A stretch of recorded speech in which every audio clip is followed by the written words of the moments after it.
Greetings. Welcome, welcome all who seek renewal in a weary world. Welcome all who come with love and energy to share. Welcome each one who is grateful for today. Know that in this place, you are not alone. Those are the welcome words from Sherry Woodbury. And I add my welcome to you to the Unitarian Universalist congregation of Grand Traverse, which is a mouthful. We are so glad to have you with us, either in the sanctuary or streaming us this morning. My name is Marianne Rivers, and I'm part of the Sunday Service Committee. Today's service is titled The Transformative Power of the Arts, and each of those of us who are involved excuse me, in today's reflections, we'll be speaking from our own experiences in the arts: music, song, painting, poetry, composition. You'll be hearing all of that today. At the top of the order of service bulletin that you have, you'll note our land acknowledgement, also a request to silence your electronic devices, and a notice about the book that's over on the side up here, where you can write your joys and concerns. And Mary Van Valen will be reading those later in the service. You can also light a candle, or both, if you'd like to. As a welcoming committee, we welcome you regardless of sexual orientation, gender identity, or any way we are different from one another. You are welcome here. As Ram Dass suggested, and I love this quote, we are all just walking each other home. Thank you for sharing part of your journey with us. If you're new to the congregation and you're very comfortable to do so, please stand and introduce yourself. Do we have any visitors today? All right. You should all know each other then.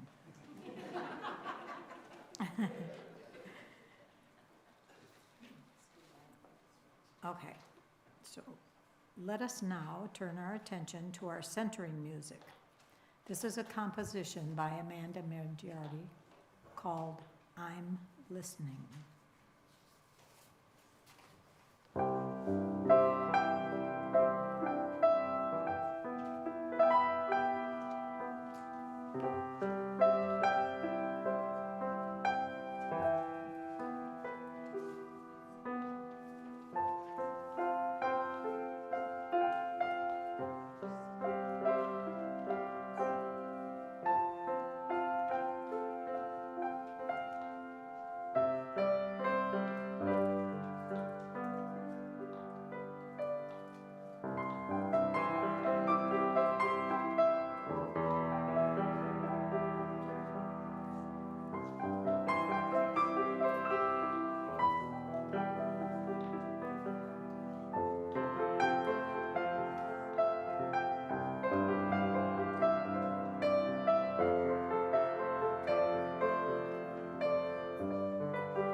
That's beautiful.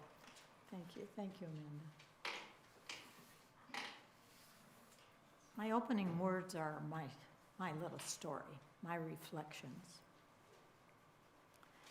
I remember the first feeling of power with music in my life. I don't remember a whole lot about when I was younger, but I was about 5, I think, or 6. And I was at my grandmother O'Brien's house and standing by her piano. "Come here, pet," she said. "Come and stand, and I'll play while you sing some of our favorite songs." Danny Boy always brought a tear to her eye. Galloway Bay left her with a faraway, dreamy look. "Sing in your best voice. One more song, and then we'll go say the rosary." So I sang my heart out for her, for the love I felt with each song, each rosary, each kindness that she gave to me. All her love spilled on me as I stood next to her there by the piano, and I knew in my heart that part of it was Grandma and part of it was Galway Bay. Grandma was a huge presence in my young life. Many weekends I stayed in the home. I can picture myself leaning against a big Victrola. Do you remember the tall Victrolas? And I would lean against it and listen as Grandma played her La Boheme or Madame Butterfly. She liked both of those, although I've been told that that's quite pedestrian. I happen to love them. The soaring voices took me up and out to a quiet, peaceful place. At my Catholic school, we sang Gregorian chant every morning in Mass before school, so I learned how to follow the little black marks as they marched across the page. It made me feel part of the community. There was always music around me. Piano from my dad, my brother, both of my grandmothers, an electric player piano, as well as a pump player piano with lots of piano rolls to choose from. I was always a singer, not a player. I was lazy. It was easy for me to sing. I had so many options to choose from with accompaniment. My singing transported me from the problems of the days and soothed me in moments of sorrow or boosted me up into joyful state. There came a time when I thought maybe I could write a song that would express my own feelings in my own words with my own melody. And so I began trying that. And soon the songs and the melodies were pouring out. I've written hundreds. And by writing, I mean I can sing them and the words are on the paper, but I have no idea about putting the notes down. I can't, it doesn't look like a song. It just looks like a poem. So I remember the melodies. I sang every chance I had, and soon I was actually being paid to perform. Years of performing, actually from my 20s until right now. I've sung anywhere anybody wanted to hear me, and sometimes when they didn't want to hear me. I've sung my way out of anger, out of sorrow, out of fear, and I've found the other side, the joy, the laughter, the confidence to overcome my challenges, to live a full, wonderful life. Thank you, Grandma, for that first push. Now Mary Kiner is going to come up here and help me.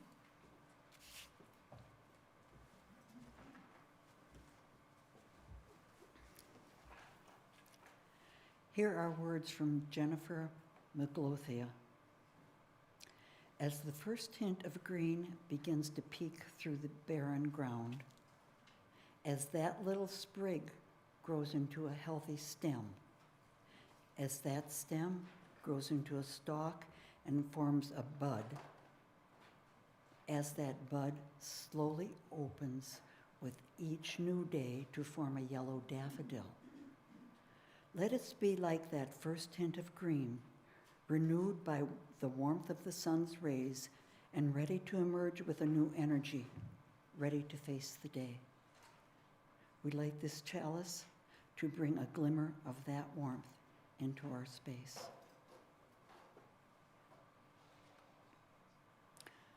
Quiet now. Take a breath to help you arrive here in the sanctuary. Listen carefully when Marianne sounds the bowl. If you wish, hold a finger up, and when you can no longer hear the sound of the bowl, put that finger down.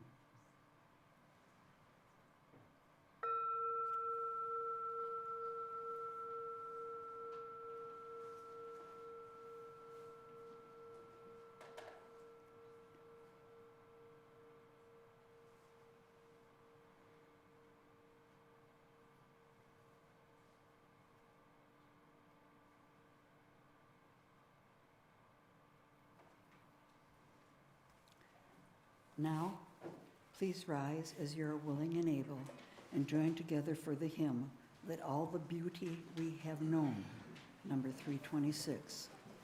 Anne Marie will play the melody through for us, and then we'll join in. After the hymn, Anne Marie will share her reflections with us.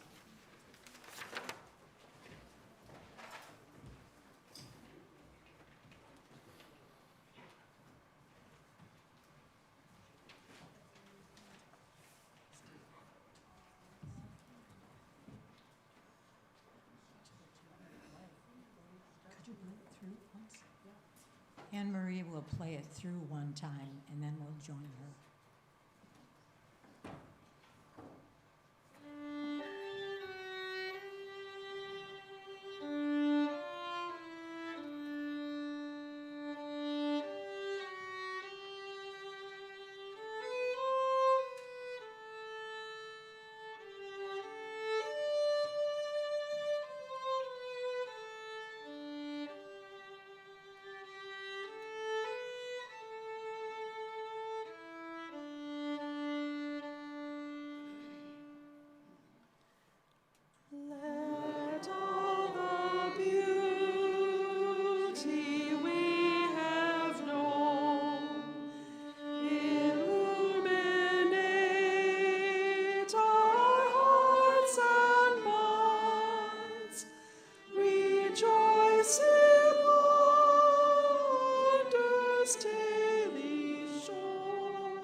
That's the joy of sitting in the front row.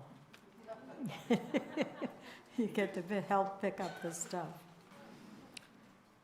Well, in your heart of hearts, I know there beats the desire to be a part of this community, to be a helping hand, a committee member, a kitchen duty person, a greeter. Aha! Your support is needed in so many ways, including giving generously. Baskets will be passed in the sanctuary. One side of the basket for those in need, and the other side for the congregation. For those streaming, there are 3 options. You may send a check to the office, or go to our website, UUCGT.org, or go online with Venmo. After Amanda performs her composition, which is entitled Saying Goodbye, she will share her reflections with us.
Good morning, everybody.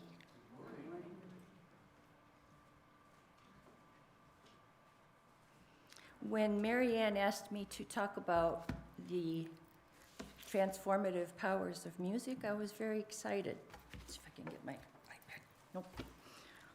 So I looked it up. I looked up what transformation is, according to the internet. Transformation is an adjective, and it means causing a marked change in someone or something. So I was very excited to talk about how music is transformative for me. I started pondering what kinds of transformation changes does music cause? And I can think of many, I'm sure you can too. It can cheer you up. It can put you in the mood to decorate your Christmas tree if you want to. It can make you cry. It can make you dance. It can calm you. And sometimes it can reach into your soul. I started taking piano lessons in 3rd grade and continued through 7th grade, so really not very long. I walked from school to my piano teacher's house And afterwards, I walked home.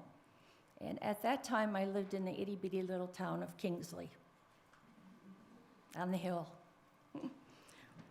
When I was in 8th grade, my family moved from Kingsley to a house in Lower Michigan so my dad could start a new school superintendent gig. On my lesson days, I would take a different school bus to my teacher's house.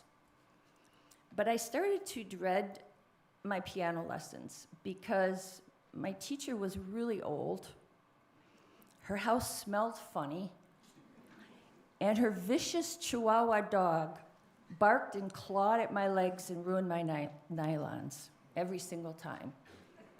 So eventually, I told my parents I didn't want to continue. And they didn't really put up much of an argument. So that was the end of those piano lessons. But flash forward many years, and my mom eventually gave me the piano I played as a child. It was an old honky-tonk piano. The keys would stick at the slightest hint of moisture in the air. But I started to take piano lessons as an adult, and I was loving it. Then, when my family moved to New York, from New York to Pennsylvania, my ex and I used the profit from the house to spoil ourselves a bit. My ex bought himself a Porsche, and I chose to get a 7-foot Steinway grand piano. That is when my true love affair with the piano started. I'm no Barbara Young, but once I got my Steinway, I began to play the piano every day. It was my way to unwind, get focused, relax, mull things over. If something was bothering me, the best thing I could do was sit down and play it out. So the piano was my therapist and my therapy. I told my piano everything. I still do. Over time, as I continued to spend time with my piano, a couple things started to happen to me, and they're related. The first was that I should step back and say I had 3 little boys, a year and a half apart. So they were noisy and loud, but I developed an incredible ability to block out the household sounds and basically leave the room, mentally, just leave the room. This doesn't happen to me every time I sit in front of the piano, but occasionally it does, and it's wonderful. If anyone wanted my attention or wants my attention at that time, they have to touch me. I literally won't. I mean, maybe I'd hear a fire alarm, I don't know, but I'm pretty in my own head, and I love it. And I usually play with my eyes closed. And so what started to happen eventually was I would leave the room mentally, and I would find myself in a large, dark room with no walls that I could see, but just a bit of dim light around me. And in this room is where I did and still do my best thinking. Afterwards, I feel calm and peaceful and content, happy. And occasionally, while in this room, as I play, sometimes I get an image of the notes falling from the ceiling. They don't fall as notes, they fall as colors. And that is, when that happens, I am truly transformed. I feel peaceful, it's beautiful, and that's when music touches my soul.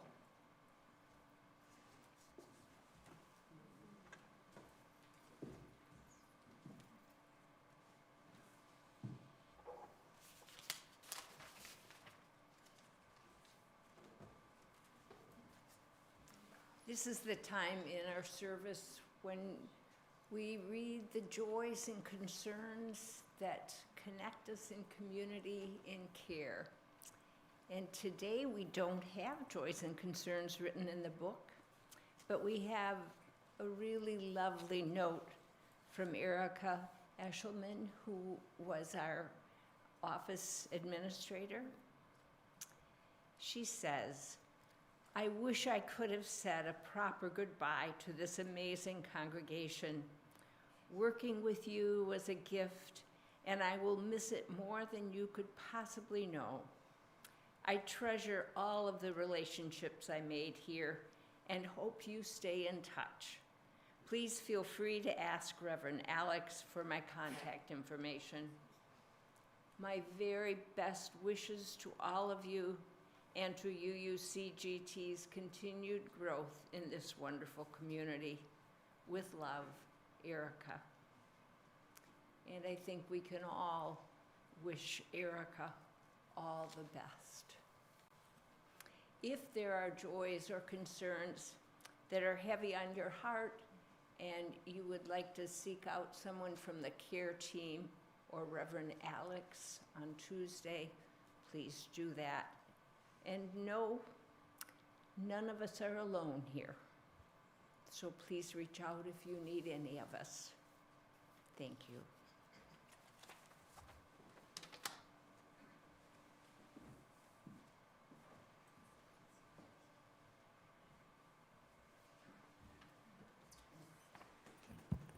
We're going to go a little off script, or a little backwards, I guess. Please excuse my vocal condition today. So, how has music transformed my life? You may be surprised that this question has not been an easy one for me to answer. And I think that's how you know it's a good question. Music, you see, has been a through line of my entire life.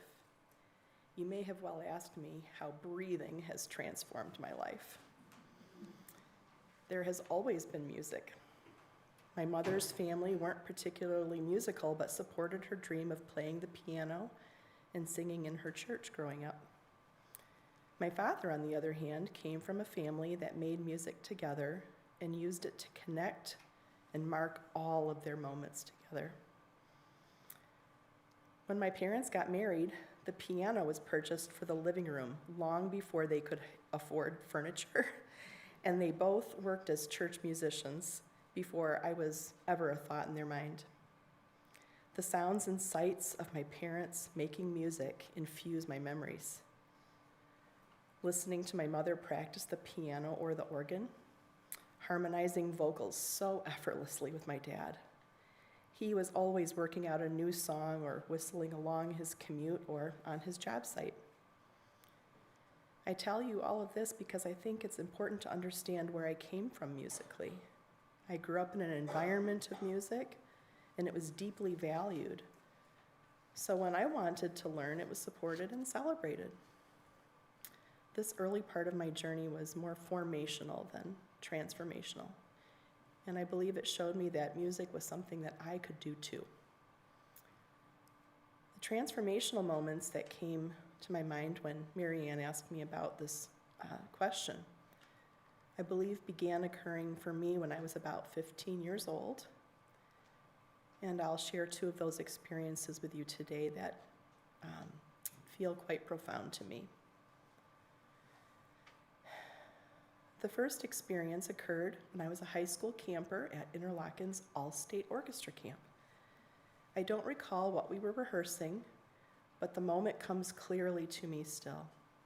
During one of the rehearsals, I heard our conductor, the great Larry Livingston, bellow loudly over the orchestra, and this startled me into looking up at him. He was looking right at me. Oh no, is he going to be mad at me for not watching? I thought. But as we continued to play, he held my gaze, and something new and amazing happened to me. Much later in life, through my graduate music studies, I would come to understand the term flow experience and know that this was what I'd experienced in that moment and many others.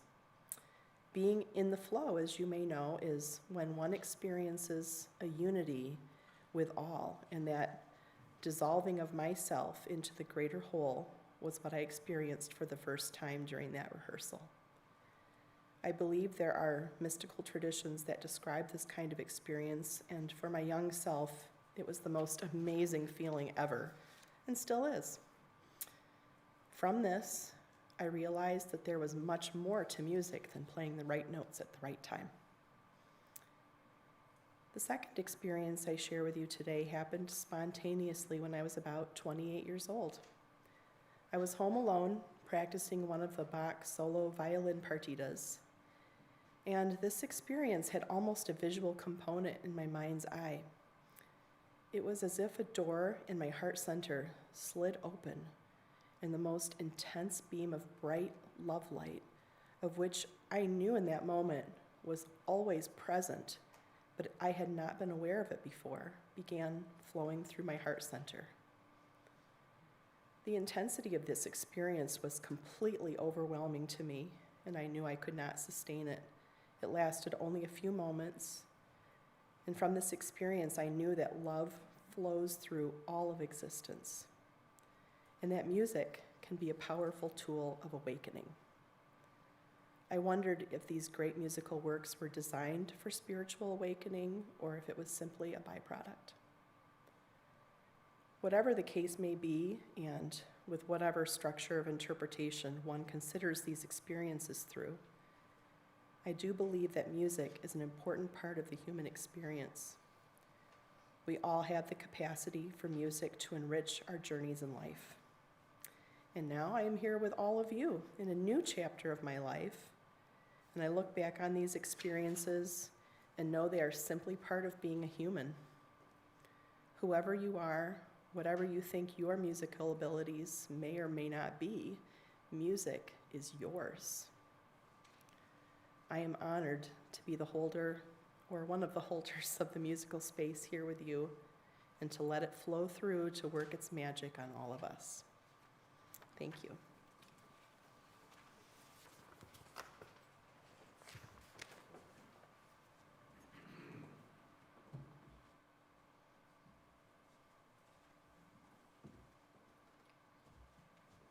Well, we're going to sing a cappella, Spirit of Life, Karen McDade's.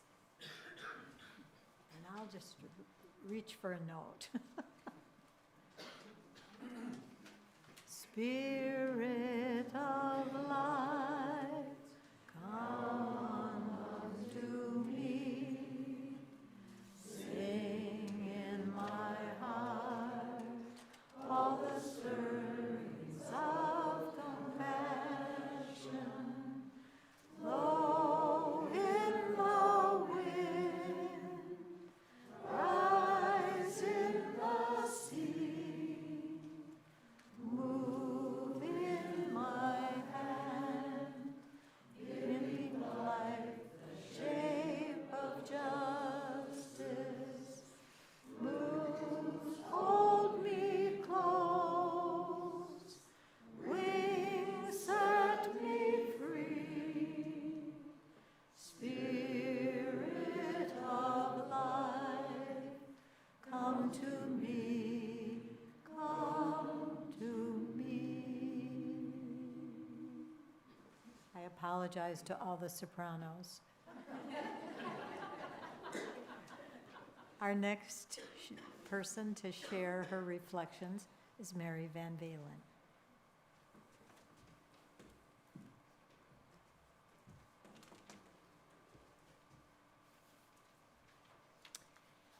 Mary Ann asked me to speak about transformation through painting and poetry. And I have to tell you, my earliest memory is standing at the kitchen counter while my mom was doing dishes, and in a demanding little 5-year-old voice saying, "Mom, what can I do now?" And she was so good at accommodating my need to do things and make things. And so she provided me this thick red and blue hobby book. And each page had a new project you could try. And I realized from that early age, I think I have been more of a human doing than a human being. The creative process feels like a necessity. So my understanding of transformation in painting and poetry is really concrete. In the dark and cold of winter, I easily sink into loneliness and despair at the state of our world. Fortunately, I still have the energy to be aware and combat that darkness by doing watercolor painting. And I'd like to take you through the painting process on just a simple little painting so you might have an idea of the transformational nature of painting. And I will preface my painting and poetry with a very bold truth. I am not attempting masterpieces. I am playing with a process in painting and simply hoping to understand more with writing poetry. So please reduce your expectations of great art. Thanks to Jeff, we can process through this little painting as we think about transformation. Here you see the blank piece of paper I started with. It's only 6 by 6. I like painting on small paper because it reduces my anxiety of making a mess, and I can paint relatively quickly, which is more fun for me. So I decided to paint birch trees, and sometimes I just paint the painting and then use an opaque white paint to put in birch trees. But this time, I kind of wondered what would happen if I tore masking tape and masked that area and then just went ahead and painted the background. Which reminds me, our fearless leader in Creativity Matters, Kat Norman, often says, what might happen if? And I think that way of thinking is transformation. So, here you see the method I use for avoiding green sky. I put the yellow in and then protect it with a little bit of red so that when I put the blue on, the blue mixes with the red rather than mixing with the yellow to make green sky. The next thing I did was spray this because I wanted to diffuse the sky so there weren't any heavy lines of color. So here you can see a lot of spray and turn the paper upside down. And then when I turned it right side up, I had to let it dry before I proceeded much. So the next step was adding the lake. And when I did that, I realized that those birch trees are going to be white, and the sky is almost white. I better add clouds. So you can see as you progress in a painting, you're just called to do the next thing. And so I added those clouds, put that lake in, and then kind of start looking about, okay, let's play with the foreground. So in the foreground, I added lots of color. And then I sprinkled salt on. And I love using salt because you never know what's going to happen. And then if you turn it while it's still wet with salt, it makes lines and all kinds of things. So as I finished up with that process, I thought, oh, it looks like we have a little circle there. I better put some stones in. So I started putting stones. Then I realized they were a little too circular too, so I added another one. And then I started putting the detail in the birches. And added a few little birds in the sky, and I thought, okay, am I done now? Am I done now? And then I thought, it just doesn't seem like there's enough detail to kind of be interesting enough. So I decided I would add branches and leaves. And it's always fun to add the leaves because the way I do it is I fill a brush with paint and tap it on a pencil, and it spatters everywhere, so you never quite know how the leaves will end up at all.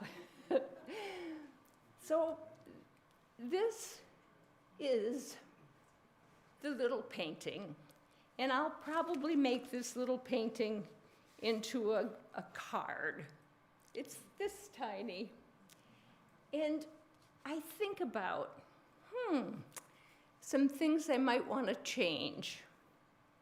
And then I think about some things I kind of like. And so I can hardly wait to get the next piece of paper out and get started.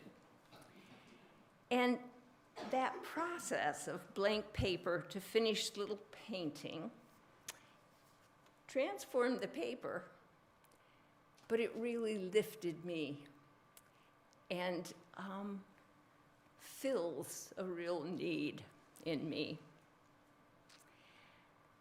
And now I'm going to read an example of a poem I wrote that I hope illustrates just seeking to understand more. In Soul Matters, vulnerability was our theme just a year ago. And this is the poem I wrote. Birches, thin-skinned and fragile, tender, paper peeling, black eyes forming, leaves quavering. Elegant glow against dark, distinct beauty that makes breath change and steps slow. Reaching for the sun, the birches have short lives, and all the while preparing for what is next. The forest succession pushes on to the next species as the journey to the old growth forest dominates change. Birches contribute their worth to what comes next. This vulnerability makes me pause.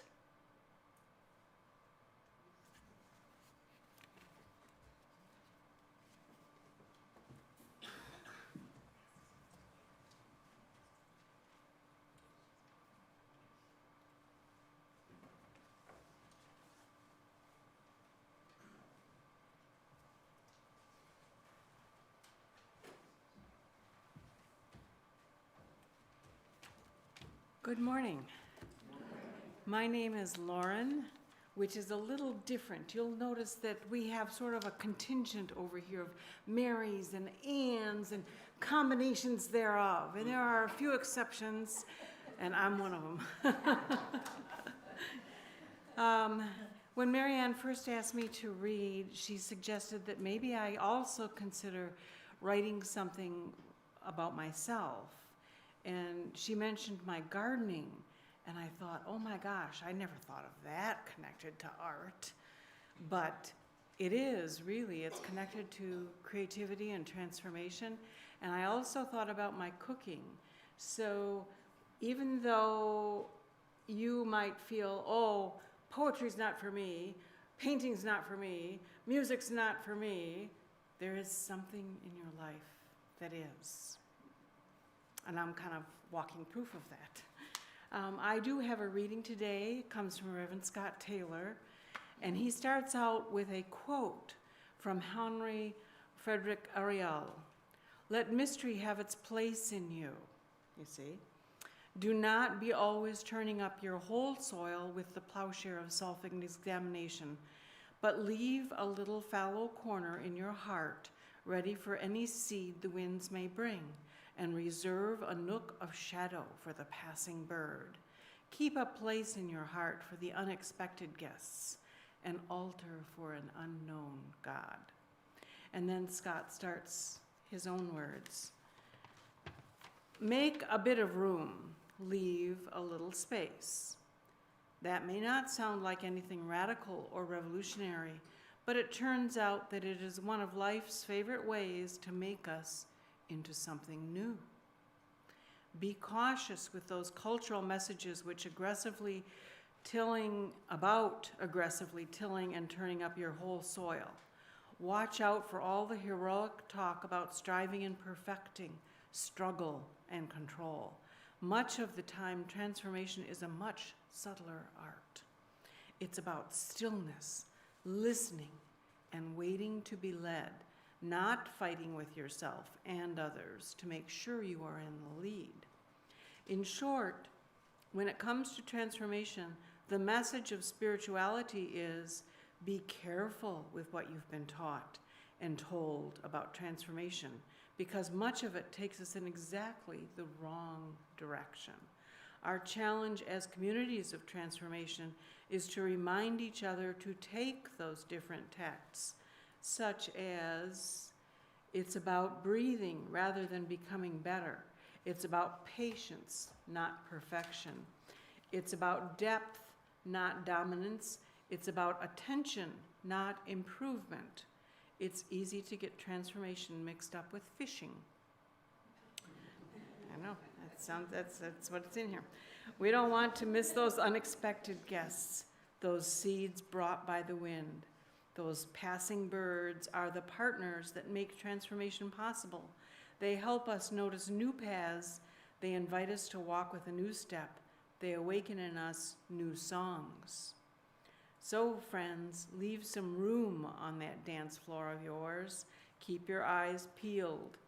When that unexpected guest reaches out its hand, don't be afraid. I never expected to be a gardener. I never expected to be a master cook. Here I am. Okay, that's all.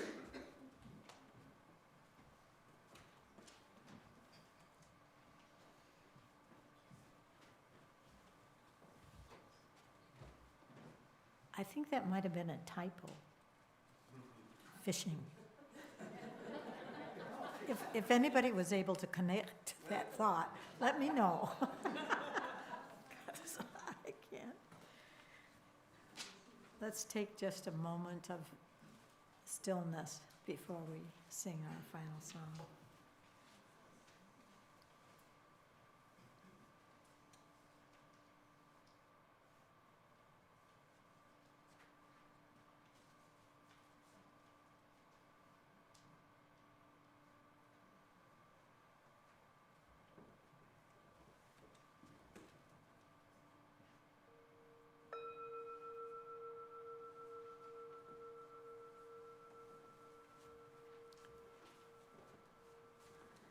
Please rise in body and spirit in the Teal Book, number 1029. Love knocks and waits for us to hear.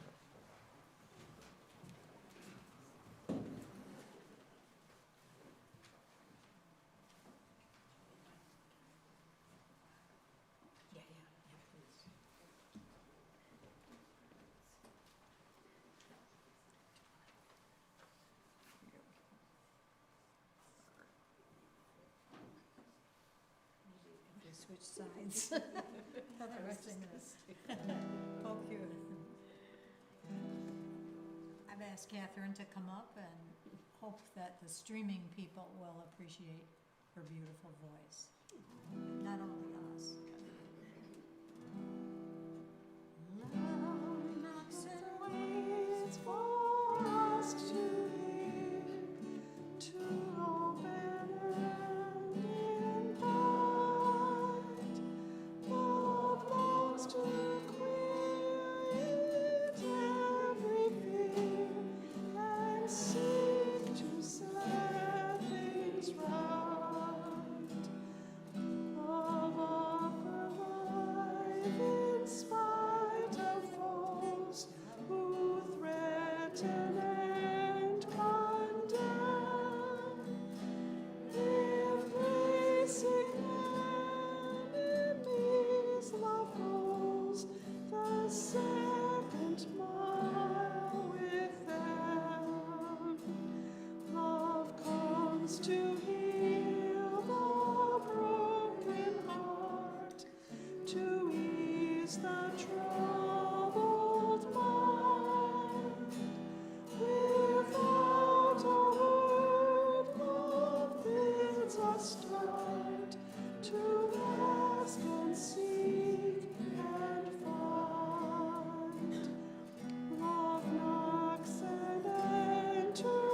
rejoices at the sound of welcome from within. Love sings and dances all around and feels new life begin. In spite of everything.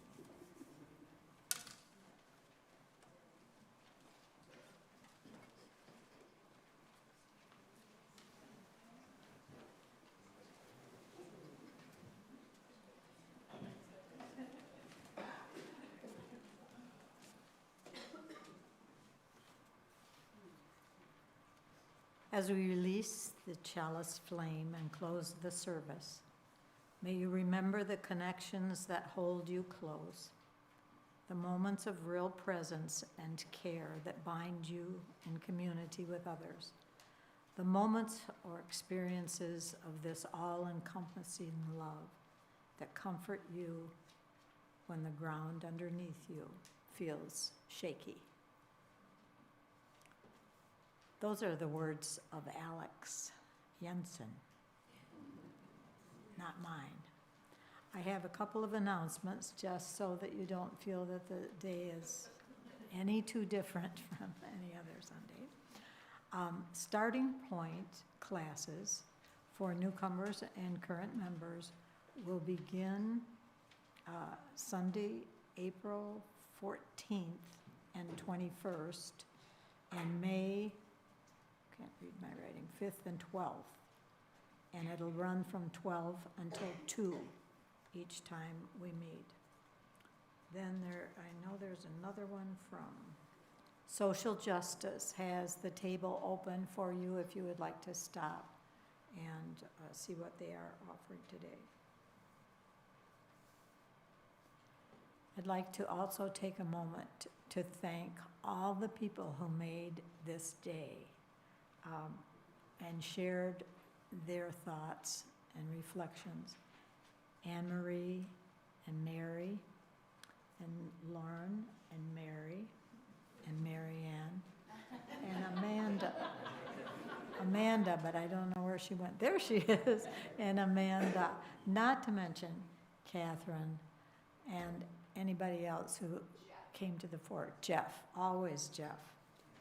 So I will now release the flame.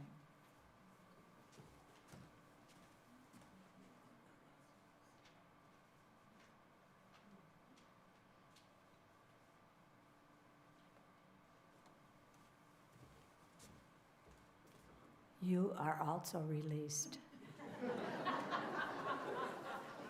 May you have a wonderful week.